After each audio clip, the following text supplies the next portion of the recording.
Yuk bahas seputar tes SKD secara lengkap, mulai dari pakaian, dokumen yang wajib dibawa, benda-benda yang tidak boleh digunakan atau tidak boleh dibawa, hingga teknis pelaksanaan SKD-nya, mulai dari kamu sampai ke lokasi hingga nanti keluar ruangan. Save dulu videonya. Yang pertama, untuk pakaian jelas sudah tahu dong, atasannya itu putih, bawahannya hitam. Untuk perempuan, itu jilbabnya juga warna hitam. Nah, untuk sepatu, usahakan semuanya itu hitam. Kalau tahun lalu itu aku pakai flat shoes, boleh. Kemudian pastikan sepatu kalian itu kuat dan tidak jebol ketika ujian. Karena aku 2 tahun berturut-turut, itu sepatu aku jebol guys, dan ini bikin aku panik.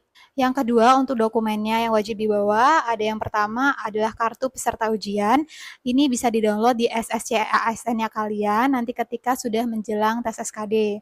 Nah, kemudian yang kedua adalah KTP. Hanya 2 benda ini aja yang boleh kalian bawa sampai masuk ke ruang ujian. Untuk benda-benda yang tidak boleh dibawa atau tidak boleh digunakan, itu yang pertama segala macam bentuk aksesoris dari segala macam bahan, termasuk emas. Itu ada anting, kalung, gelang, cincin, jam tangan, itu tidak boleh digunakan. Jadi lebih baik kalian pastikan lepas aja di rumah. Kalau misalnya kalian kelupaan, nah di sana itu kalian harus lepas dan taruh di tas. Tasnya itu nanti ditaruh ke penitipan barang. Yang kedua, ini biasanya laki-laki adalah ikat pinggang. Nah, tidak boleh menggunakan ikat pinggang ya. Jadi kalau tahun lalu itu untuk bapak-bapak yang kebetulan dia pakai ikat pinggang, apalagi bahannya itu yang ada besinya itu disuruh lepas dan dikasih tali rafiah oleh panitianya. Yang ketiga itu ikat rambut. Nah, ikat rambut dari bahan selain karet, gelang, sayur itu tidak boleh digunakan. Jadi kalau misalnya kalian pakai ikat rambut yang biasa, yang apa ya, pokoknya segala macam ikat rambut lah, itu disuruh lepas dan dikasih sama panitianya itu ikat rambut sayur. Ini aku tidak tahu sih di tempat lain iya apa enggak, tapi untuk aku tahun kemarin untuk tes di UGM itu seperti itu. Jadi ikat rambut pun itu diperiksa nanti sama petugasnya. Yang keempat itu peniti. Jadi untuk peniti jilbab seperti ini atau jarum mentul dan lain sebagainya itu disuruh melepas dan dikasih peniti besar itu sama panitianya. Lagi-lagi ini di UGM seperti itu ya. Kalau di tempat lain aku tidak tahu apakah seketat itu atau enggak. Kemudian HP, laptop, dan segala macam bentuk alat elektronik itu ditaruh di tas dan nanti tasnya dititipkan ke penitipan. Jadi yang boleh masuk ke ruangan tes itu hanya kita beserta pakaiannya, sepatu, dan dokumen tadi, kartu peserta ujian dan juga KTP. Selain itu harus ditaruh di tas dan dititipkan ke penitipan. Nah, untuk teknisnya kayaknya kita lanjut part 2 ya. Oke, sekarang kita bahas teknisnya ketika hari H ujian nih, mulai dari kalian datang sampai nanti keluar ruang ujian. Nah, ini berdasarkan pengalaman aku di tahun lalu dengan titik lokasi di UGM. Untuk yang pertama, kalian itu harus datang minimal 2 jam sebelum tes berlangsung. Nah, ketika sampai ke tempat ujian, kalian akan antri dan ini nanti akan dicek-cek-cek untuk benda-benda yang tidak boleh digunakan yang ada di video awal aku itu semuanya harus dimasukkan ke dalam tas dan tasnya nanti akan dititipkan ke tempat penyimpanan.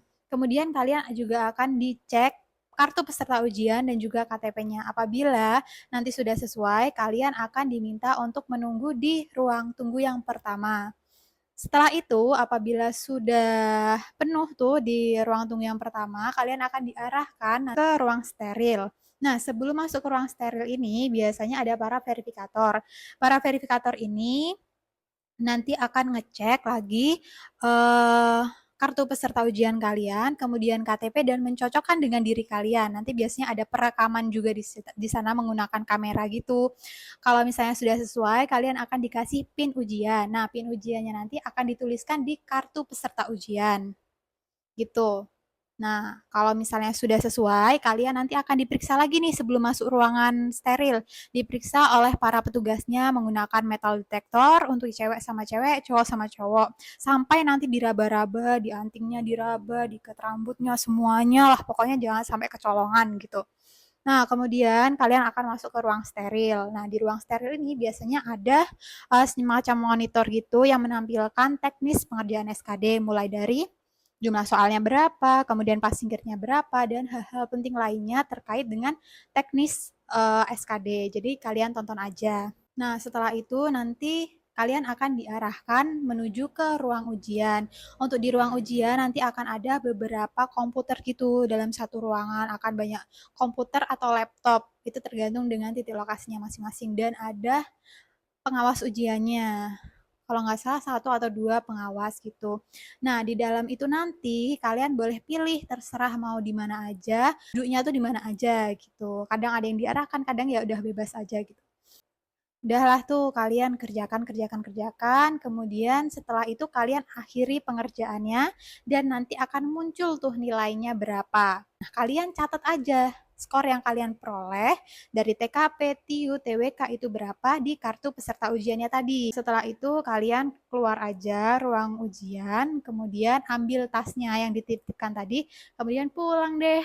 Nah, gitu ya teman-teman. Semoga membantu. Semangat untuk mempersiapkan ujian SKD-nya. Jangan lupa belajar dan terus latihan soal. Semangat!